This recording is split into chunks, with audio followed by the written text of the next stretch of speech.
Hello hi friends, అందరికీ నమస్తే. కృష్ణా జిల్లాలో వేముల మండలంలో ఒక స్కూల్లో ఫుడ్ తినకుండా మధ్యాహ్న భోజనం పథకం కింద ఫుడ్ పెడతారు కదా స్కూళ్ళల్లో. ఆ ఫుడ్ తినకుండా డస్ట్బిన్లో పడేస్తున్నారు పిల్లలు. కారణం ఎందుకంటే 3 నెలల నుంచి ఫుడ్ సరిగలేదని చెప్తున్నారు వాళ్ళు. అక్కడ ఆ వంట చేసే వాళ్ళు ఏం చేస్తున్నారు? మెనూ కార్డు అసలు ఫాలో అవుతున్నారా లేదా? అసలు గవర్నమెంట్ మీకు ఎందుకు జీతాలు ఇస్తుంది? వాళ్ళకి చేసి పెట్టడానికే కదా.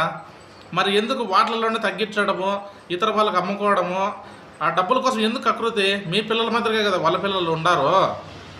కొంచెం అంటే కొంచెం ఆలోచించండి. అలాగే అనకాపల్లి జిల్లాలో కూడా అక్కడ కూడా ఇలాగే చేశారు. బీసీ హాస్టల్లో ఒక ఆమె ఒక్కసారి ఫుడ్ పెట్టుకొని తినిన తర్వాత ఇంకో రెండోసారి వెళ్తుంటే అసలు ఫుడ్ లేదు వెళ్ళండి అని చెప్పని అంటుందంట. అక్కడైతే పిల్లలు సరిపోవట్లేదంట ఫుడ్ అని చెప్పి ఎంత బాధపడుతున్నారు. వాళ్ళు మీడియా ముందుకు వచ్చి బాగుతున్నారంటే ఇంక అర్థం చేసుకోండి మీ పరిస్థితి.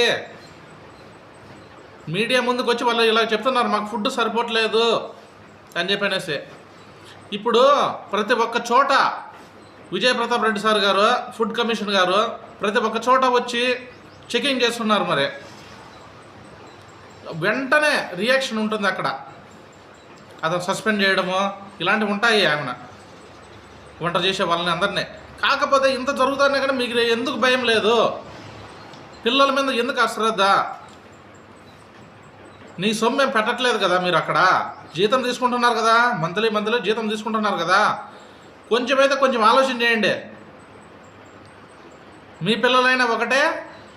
అక్కడ స్కూల్ అంటే ఒక దేవాలయం. ఆ దేవాలయంలో వచ్చే ప్రతి ఒక్కరికి అందరూ ససమానంగా ఉండాలి. అంతేగాని ఏదో మీ సొమ్ము ఏదో పెట్టినట్టు మాత్రం ఫీల్ కావకండి. దాంతో మీ కకృతి అయితే బయటపడుతుంది.